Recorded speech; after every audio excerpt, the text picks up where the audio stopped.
You're listening to BYU-Idaho Radio. I'm Nathan Lenahan, and today I'm joined on the phone with the president of the Interpreter Foundation, Professor Daniel Peterson.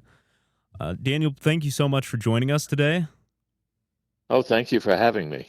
We wanted to have you on because of your current documentary series that's coming out. But before we get into that, we'd just like to ask about a bit of background information on yourself. So could you tell us a bit about yourself? Yeah, sure. I grew up in Southern California. I served for quite a while at BYU in Provo as a professor of Islamic studies and Arabic. Spent a lot of my time in the Middle East and studying and teaching about the Middle East. But I've always had a really powerful interest in Latter-day Saint studies, Latter-day Saint history, and so on. And I never imagined myself becoming a movie maker, but here I am. I thought maybe I need to get a Lamborghini sometime, some bling to wear around my neck, to really have the image. But so I've always been interested in film. I thought it was a powerful way to get stories and even facts out there. And so I found myself talking with some professional filmmakers, and we decided to start trying to make things. So we did a film in 2021 that came out theaters called Witnesses, about the witnesses to the Book of Mormon, and we did one called 6 Days in August 2024 about the succession crisis, basically, what happened in Nauvoo in 1844 after the deaths of Joseph and Hiram Smith. And now these documentaries, mini documentaries that we're doing, are sort of commentary on that story. Mm-hmm. And what is the Interpreter Foundation about, if you could just give us a bit of background on that? Yeah, the Interpreter Foundation grew in a way out of what used to be called the Foundation for Ancient Research in Mormon Studies, and then changed its name and changed its course, and we eventually decided that we needed to start a new group called the Interpreter Foundation, which publishes every week and has without fail. It's kind of amazing to me, since we don't pay the authors or anything, but we've published at least one new article every week since August of 2012 on mostly Latter-day Saint scripture, temples, Latter-day Saint doctrines, and so on, with a faithful bent, in some cases defending, in other cases simply trying to analyze and understand better Latter-day Saint doctrine and scripture. So it's an almost entirely volunteer organization, but we've published a lot of stuff by now. So, and it's all available at no charge, or most of it that we can online under the Interpreter Foundation. Oh. So hundreds and hundreds of articles. We publish books. We do conferences. We're doing these movies. A lot of things happening there. That's great. So I encourage people, if they're interested in that kind of thing, to have a look at it. Even if you're not interested in every article, I'll bet there's something that will catch your attention. For sure. And this new documentary series is called Becoming Brigham. And could you tell us a bit about that? Yeah, we did this film called 6 Days in August about the struggle for the succession, in a way, between Sidney Rigdon and the Quorum of the 12, led by Brigham Young in 1844. Told the story. And then we decided what we needed to do was have commentary on that story. So this is a series of documentaries. We initially set out to do 52 of them, ranging usually between about 12 minutes and 15 minutes in length. We thought we'd do one a week for a year, and then it's gotten to be so rich. I mean, some of the interviews have been so good. We thought, well, that can't be just one episode. We'll have to split it into two. And then we've had really good cooperation from the Church History Department. And so they've been pushing historians toward us for interviews and new topics that we ought to discuss. And so now we're thinking it's going to end up being about 70, 75 episodes, so about a year and a half worth. Wow. And we're covering all the issues that people raise. I've been bothered over the past several years to see people sort of, to my view, throwing Brigham Young under the bus. Well, he's a bad guy. He hated women. He hated racial minorities. He was violent. He was oppressive and autocratic. we want to examine all those issues and put them in more accurate historical light. It won't be a whitewash. I mean, there are issues that are difficult, we don't understand. But by and large, and overwhelmingly, I would say, Brigham Young comes out of this, when you learn more about him, looking a lot better than the stereotypes make him. Mm-hmm. For example, our second episode is coming out today, and it's called, I think, Shorthand and Bloodstains or something like that. Yeah. Part of it is an interview with Legene Carruth, who's the big authority on 19th century Pitman shorthand, and has spent literally years studying Brigham Young in his own words. And she says, look, he's not as bad as he sometimes comes across. Even the Journal of Discourses misrepresents him a little bit. It makes him look more, in a way nastier and in a way more arrogant and so on than he was. He wasn't that kind of a guy. So we're trying to strip away some of the legends and the myths and the nasty, negative things that have been said about him, and get to the real man, who I think comes out looking pretty good. Right. Yeah, I watched the 2 episodes that are at least currently out right Good. now, and that was one of the cool things that I didn't know beforehand is how some people changed his language in his speeches, and that makes him come off as a lot more, brash or Yeah. full of himself, and I never knew that. Yeah. Yeah, and I think sometimes too, when you see the printed word, sometimes I wish I could hear the tone of voice. I wish I Right. could see the, possible twinkle in the eye. He had a sense of humor, and I think you lose that a lot of times when you just put it down in print. I know with some of my friends, we'll tease each other and make what could seem to be sort of insulting comments about one another. But if Right. you know us, if you see it, you think, oh, no, they're not insulting each other. This is playfulness. Yeah, and if you just put that to text, then it's gonna come off as kind of harsh. Yeah, it is. And so, there's a wonderful story that I like about Brigham where a woman comes to him and says, oh, Brother Brigham, my husband is, she didn't use this term, it's what we would say today. He's being verbally abusive to me. He insults me, and his language is really rough. He said, well, such as what? And she said, well, he told me the other day to go to hell. What should I do? And he pauses and says, well, don't go. And I think that's a side of him that we've lost or aren't aware of, that he was funny. And Mark Twain commented on it when he visited with him, that he was trying to needle and goad Brigham, but he says at the end, Brigham sort of got him back. He said, I was bested by the Mormon prophet. So, that's a side that I'd like people to know. I don't think it's fair. I've heard people say, well, the Lord can work through wicked people, and Brigham, Brigham was wicked. No, he was not. Was he flawed? Yes, but everybody is, including his critics. I mean, that's trivial. Of course. We're all flawed. Yeah. So I think it's super great that we're having this documentary to, clear his name and to understand more about him, because I've also seen a lot of that, of people who just kind of don't care for Brigham, or if there's anything they don't like about the early church, they just kind of chalk it up to, oh, well, that must have been Brigham Young. He, that's right. know how he is. Even things that, Joseph or other people may have been responsible for, if it's anything they don't like, they just try to push it off onto him. Oh, that is exactly right. I've seen that a number of times. There's a movement on now to claim that Joseph didn't teach plural marriage. Now, I understand that many people are uncomfortable with the idea of polygamy. I get it. Mm-hmm. But, what they're saying is, well, I really love Joseph, so he can't have done this. And it has to be Brigham Young, that evil, odious Brigham Young, who invented this and then claimed Joseph taught it. Well, one of the things that comes out of this series is Brigham was totally loyal to Joseph. He would never, ever have lifted his hand against the prophet or knowingly disagreed with him. He just time and time again in his life, you see that illustrated, that he's trying to carry out Joseph's program. He really believes that Joseph is a prophet, and so. But I have seen that where people, they don't want to blame Joseph for it, so Brigham's a convenient scapegoat. Mm-hmm. Well, that's not just, and it's not historically defensible.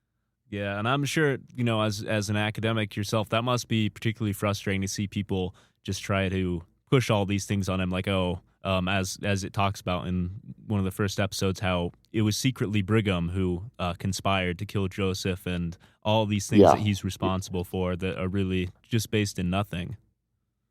Yeah. That was kind of an attention getter, I suppose, to refer to that theory, but it's out there. And Mm, I've talked with people who believe it. And to me, it's it's absolute fruitcake stuff. I mean, it's just crazy. And I don't know of a single reputable historian, believer or not, who accepts it mm, or thinks it's even worth the time of day. yeah. So, And when making this series, what have some of the biggest challenges been that you faced? well, it's hard work. People don't realize. I used to read about people who'd been successful in Hollywood and then left the industry, and I think, why? You get glamour, you get lots of money, neither of which I'm getting out of this. But why would they do that? Well, then I discover when you go out and film, because I've been involved in it, I'm one of the co-hosts. Filming is hard work. You get up early in the morning to get the light right. You go until the sun goes down. You redo the same scene at least two or three times each time, and from different angles. And it's time consuming. You spend a lot of time sitting around bored, or sometimes you're Yeah, outside looking like you're really delighted. We were just in Nauvoo a few weeks ago, and we're standing in the grove down below the temple, looking up and looking really happy to see it. And I'm pointing up with my finger, and it was so cold. I thought my finger's going to fall off. We've got to smile and look like we're having a good time, but this is cold. And so to get a minute or two on the screen takes sometimes hours. oh yeah, So that's one of the challenges. And then just travel. It's not always glamorous. We've stayed in some real dives, really dumpy motels and where there's no decent food to be had. I mean, I don't complain too much about it, but it ain't as glamorous as it may sound, of um, course. to be doing that kind of thing. So, and it's just there's a lot of work that's gone into creating these videos and hours of interviews with scholars at BYU, Provo, at the Church History Department, and independent scholars and so on, and so it takes a lot of time to set that up, literally set up the equipment, make everything look right. And I'm really dubious about so-called reality TV because I think, okay, if they're placing mics and setting up lights and everything, this is not spontaneous. I guarantee you it's not. Right. And they're pretending it is, but it's not. Can't be. Mm, yeah. Now, of course, only the first two episodes are out right now, and so Right. what subjects are going to come out that you're really looking forward to covering and to getting out Well, there? I'm really interested. Yeah, I'm really interested in, for example, Brigham Young and race. I did a presentation at the FAIR conference back in August, and I won't say I grew up with the idea, but for years I've thought that Brigham Young endorsed and pushed a bill through the Utah Territorial Legislature legalizing slavery, and I thought, oh, that's embarrassing. That Brigham Young the man, not Brigham Young the prophet. I wish he hadn't done that. Well, some books have come out in the past 2 or 3 years, and reading them, I thought I was completely wrong. Brigham hated slavery. Um, he didn't believe, as he put it, it was not right to own human flesh. The bill that he put through in 1852 is what you might call a gradual emancipation bill. There were people arriving in Utah Territory with slaves. What do you do? They consider it their property. If you go and take them away or say you're free, well, you could have violence on your hand. Of course, a few years later, we did have the Civil War, kind of a rather important thing that killed, a little under 800,000 Mm, Americans. So they're trying to avoid violence. So they put in a bill for servitude, but not slavery. And it would regulate that sort of thing. It would say that those servants could not pass their status on to their children. That is, it wouldn't be multi-generational slavery. They had to be educated to a certain degree every year, probably about as much as I'm guessing the average cowboy or farm boy on the western frontier ever got himself, even if he's white. Like 2.5 or 3 months of education a year. Not much by our standards, but by the mid 19th century standards, pretty good. Um, they had legal status. They could sue if they were mistreated, and they had status to appear in court. Just, it's not slavery. And the idea was that people would bring their slaves into the territory, but within a generation, that would all be over. And and then I learned things about Brigham Young's own treatment of blacks. He bought the freedom of Green Flake, for example, who was a black enslaved man, gave him a farm in the south end of Utah or Salt Lake Valley, and then when at one point Green Flake comes to Brigham and says, "Well, I'm still struggling to pay off my wife's former owner for her freedom," and Brigham says, "Don't pay them anymore. You don't owe them anything." Um, this is not the racist Brigham Young that I'd been led to expect, and he did say things that make us cringe a little bit. But when I presented it fair, I had fun with this. I said, well, Brigham has said some things about race that are embarrassing now, and I wish he hadn't said. Let me read you a long quote. And I read one about how blacks are not of the same status as whites, and et cetera, et cetera, et cetera. And I said, yeah, it's kind of embarrassing, isn't it? I said, but here's the trick. That's not from Brigham Young. That's from Abraham Lincoln.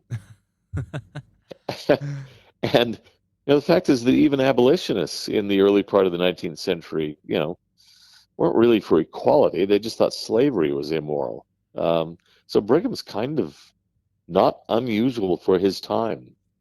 And it was not especially a racist. There's a wonderful story just before I stood up to speak. Mark Ashurst McGee, who's an LDS historian, was sitting next to me. He says, have you heard this story? And I had not. And so I incorporated it into my talk. It's about Elizabeth Kane. Thomas Kane was her husband. He was the famous non-LDS friend of the Mormons from the East Coast, to Colonel Kane. He helped us out a lot. But Elizabeth Kane was disgusted by what she saw as the Latter-day Saints' too easy treatment of black people. There was one case where they were going south, and one of Brigham Young's drovers was a black man. He was having terrible arthritis pain and rheumatism, and every bump of the wagon was agony for him. And so they made a bed for him in the back of one of the wagons, and with cushions and everything, allowed him to ride all the trip. She thought that was awful. This black man's being coddled like that. And then she came around the corner and saw Brigham Young helping him on with his jacket because he couldn't move his arm back far enough to do it. And she says, here's Brigham Young. She calls him the Pope of the Mormons, helping a black man. And the black man wasn't even being submissive or grateful enough. And again, that just doesn't fit the image of Brigham Young the racist. There are nuances here that I want to get across, and we're doing episodes on that, and we're doing episodes on Brigham Young and women, Brigham Young and Indian policy, and all sorts of things where I think he's going to come out, and a lot of people will say, well, it's a little different than our time. But it was the 19th century American frontier. It's not bad. Right. The law that they passed in Utah was actually modeled somewhat, we think, on bills that were passed in Indiana and Illinois to phase out slavery. So just yesterday I saw again the claim Brigham Young passed a bill that enshrined slavery in Utah. No, he did not. That's just not true. Yeah, that really is different than the things that we're kind of told to believe about him. And so I really look forward to watching more of this documentary as it comes out to learn more. I hope you will, and most definitely. I hope that a lot of people will watch it, because even for me, and I'm kind of an LDS history buff and all that sort of thing, I thought I knew a lot, but some of these interviews we did, I came away thinking, wow, that changes my understanding of that issue. And I think it'll be great for members of the church. Yeah, for sure. And since we haven't said so yet, the documentary is called Becoming Brigham, and it can be watched on YouTube with new episodes coming out every single week. And last, I just want to ask, in what ways has working on this documentary just impacted your testimony? Well, I've always believed that Brigham and the 12 were the right successors to Joseph and Hiram there in Nauvoo. But this has strengthened that idea, or that testimony, my confidence in that. I can justify it. I interviewed Ron Esplin at one point. Now, Ron is the foremost expert, bar none, I think, on the succession crisis in Nauvoo in 1844 and on the rise of the 12 to leadership. And he makes a really good point. He says, look, if you wanted to pursue the policies and teachings of Joseph Smith in Nauvoo, there's really only one set of claimants to the succession who were going to do that. Every other faction wanted to chuck this or jettison that or downplay something or other. But the two fundamental things that Joseph was trying to accomplish were to finish the Nauvoo temple and administer the ordinances, and also, and this is sort of paradoxical, to then take the saints west. I mean, basically abandoning the temple. And from a worldly point of view, that doesn't make a whole lot of sense. But Sidney Rigdon wasn't really into the temple. Sidney hadn't been given the priesthood keys. Other groups, didn't want to go west. Sidney didn't either. He ends up in Pennsylvania. So the only group that said no, we're going to carry on with Joseph's program, were Brigham Young and the 12. We are going to finish the temple. We're going to take the saints westward. And so, at the end of our 6 Days in August film, you see Brigham's devotion to the temple. I grew up with the idea that Brigham was the practical man of action, the guy who is an organizational genius, the great colonizer, but not much more than that. Well, in a way, I mean, not very spiritual, but really good at practical things. Well, at the end, Brigham is spending all day and all night in the temple administering temple ordinances. Shouldn't he be out there outfitting wagons and organizing pioneer companies? Well, yeah, he did that too. But he really believed in the temple. And when he first arrives in the Salt Lake Valley, one of the first things he does within a few days is to go out with his cane and mark the spot and says, "Here we will build the temple of our God." And I want that side known. And that really strengthened my confidence in Brigham and the 12 as the Lord's chosen leaders for the church after the death of Joseph and Hiram. Well, Professor Peterson, thank you so much for your time and for your willingness to come on and talk with us about this. Oh, thank you. Thanks for the invitation. I enjoyed it.